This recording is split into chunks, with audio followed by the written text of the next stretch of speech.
Hello everyone, hope you're well, my friends. Today we're gonna go to chapter 20, I guess. Yeah, chapter 20 of this great book, the Tao Te Ching by Lao Tzu. And there's a lot of translation about it. Like I said, you can read whichever you like, but this is a very big one. I like it, and I'm going to share with you why this verse 20 is amazing.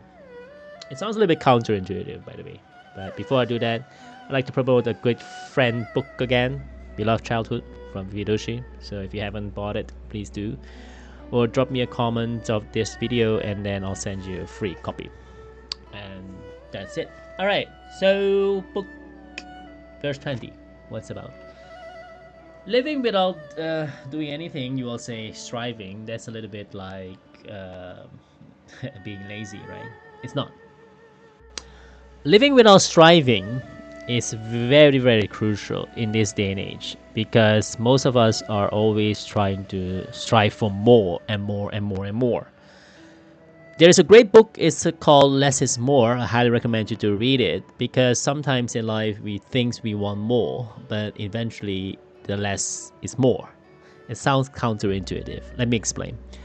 So if you look at your closet now in front of you, and then you can look into the whole month. Just take a month for it, because then you have a great memory about how many times you use a particular clothing or a pants, right? So I can guarantee you that you use maybe only 20% of the whole 100% of your clothing. And then occasionally, once a year, you might wear a beautiful red dress or a black jacket or whatever during the winter time. But then you never use it. So then you'll say to myself, why on earth do I have so many of these clothes then, right? I'll say give it away. Don't sell it, because once you sell it, then there's this kind of energy that's still there. And it takes time. Before you know it, you'll just leave it alone and dump it back into the into the basket. So I would highly recommend you to give away the 80%. Maybe it's too much. Okay, give 50% away first. Once you free up the space, then it's like free up your mind as well. Because most of our mind are also cluttered with a lot of stuff that we don't want to remember, and we still have it there. Anyway, so this worldly striving, it's amazing. If you basically shorten this into a verse 20 about the great book that Eckhart Tolle has written is The Power of Now. I don't have it here now, but anyway, it's also basically based on that part where the power of now, he wrote, is to be here in the now and not in the past with your memory or in the future. But use the past is like when you drive in a car, your rear view mirror, then you look into the past just a little bit, just in case you memorize someone's birthday, something like you, it's a good memory. Okay, that's fine. But your whole world is in front of you. That's the big screen when you're driving. Okay, just imagine like that. So that's why you have to be in the now. You have to be here, be in the now, instead of be in the past or fearful for the future. So that's very important that you understand about this verse. I just mentioned about simplifying your life as much as you can, because sometimes you don't need those stuff. Sometimes in a country, you also, if you don't use your car maybe once a week or once a month, then I will highly recommend you to give away, because nowadays you have a lot of transportation, public transportation. Of course, when you live in a rural area, if you use your car more than 80%, don't give it away. Then you still use your car, of course. But instead of that, what I mean is that you have to try to simplify your life. So anything that you don't really use it anywhere, just give it away. So instead of striving, accept what is being offered, I will say. So most of the people, they always trying to find a way to get more so-called happier. They're not really happy. They just accumulate more stuff. Some people just go online and buy more stuff, and that's very sad. I'm not saying don't do that, but I say that give away first so that you open up the space to receive more. Okay, so some of the people say, yeah, I want to have a new curtains, but I always have these lousy curtains, for example. And I say, you have to give it away first. And they say, no, I don't have time for that now. Once I buy it, then I'll just replace it. It doesn't work like that. You have to empty the space for something that you desire. That means that if you want a new sofa, give away the old sofa as fast as you can. Don't wait for too long, because then the energy is still there and then you forget about it and it will never be replaced. So give away the things that you don't like. Even sometimes give away the things that you like.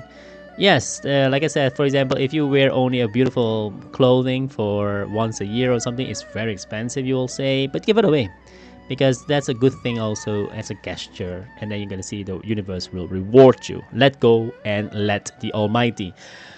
If you have that in mind, you don't need to have another thing to be happy. It's very important. You don't need to be famous or those kind of that people trying to always achieve, the title of their job, etc. That doesn't define you. What defines you is really the truth about yourself, because then you will free your mind from this all those nagging stuff in your mind about you have to strive, and then it become a chaos in your mind. It's the same as your closet, right? Because if you purchase too many stuff, then the closet say, hey, it's enough, too much clothing here. So you have to give away those things, and it's exactly also in your mind.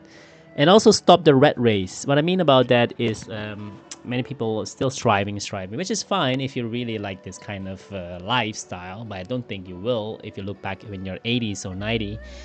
Then you will always say, why I didn't spend more time with my kids when they were young?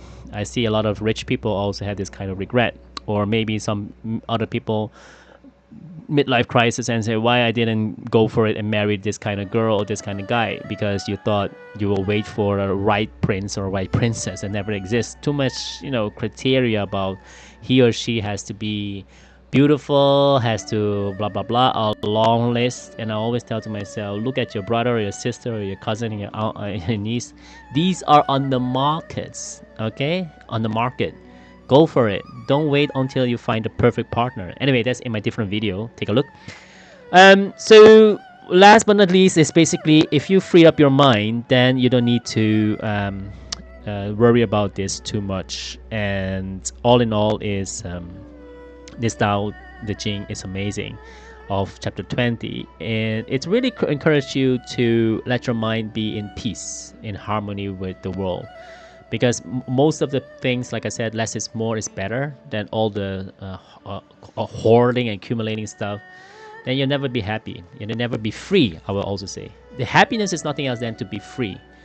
Freedom from all those stress and worry of those things. If you have a lot of those things in your house also, then maybe you're afraid that the thief will come and take it away, and that's a very big problem as well, when people unfortunately cannot go on holiday because their shop, they have to make sure that no one comes and steal it or burn the shop down, and have to stay home forever. It's very sad, because then you don't want to go away. How about you insure everything and then put on insurance? Of course you have to pay a little bit more premium, that's fine, and have fun with your kids and your family, because you never know, life is too short and unpredictable. Anyway, so let me read this chapter 20 for you. It's a phenomenal part. Is exterminate learning, and there will be no longer be worries. Between yea and nay, how much difference is there? Between good and evil, how great is the distance? What others fear, one must also fear, and wax without having reached the limit. The multitude are joyous, as if partaking of the Tao Lao offering, or going up to a terrace in the spring. I alone am inactive and reveal no signs, like a baby that has not yet learned to smile, listless as though with no home to go back to. The multitude all have more than enough. I alone seem to be in want. My mind is that of a fool, how blank. Vulgar people are clear. I alone am drowsy. Vulgar people are alert. I alone am muddled, calm like the sea, like a high wind that never ceases. The multitude all have a purpose. I alone am foolish and uncaught. I alone am different from others and value being fed by the mother. So let's go to chapter 21 soon, but I want to also leave you with this, and it's very important. What I mean also about one of the great friend of mine, he's a multi millionaire in US dollar term, and he also told me that basically he doesn't want to become a billionaire, and he can. But I said, why then? He said because all the stress to this, to invest and then making sure that his investment grows well or his company goes well, is stressful. And he said, why I don't want to be that. He has multimillionaire, and he has a certain cap. He told me, and the rest above the cap, he always give it away. It's amazing. So let's say his net worth is around 20 plus $1 million, but if it grows above $20 million, he every time in once a year or twice a year he look into his accountant, asking how much money he has, and he give it away. And he give it away for those good causes, for friends and family who was in desperate need, like medical attention or anything. And he's a phenomenal guy, and his wife is a beautiful woman, and his kids are doing very great. But he said he's not going to spoil them. What he meant is that what does it matter, if he would be a billionaire now? It doesn't make any difference. So all in all is that he's instead of waiting until he is 80 or 90-year old to give it away, or when he's dead, he gave it away early on. And that's a great, amazing guy. And that's the reason I like about him. And he teach me about this way of thinking as well, is that less is more, and try to live this phenomenal version. Okay. Have a great day, and let's go to the next version. Thank you so much. Bye.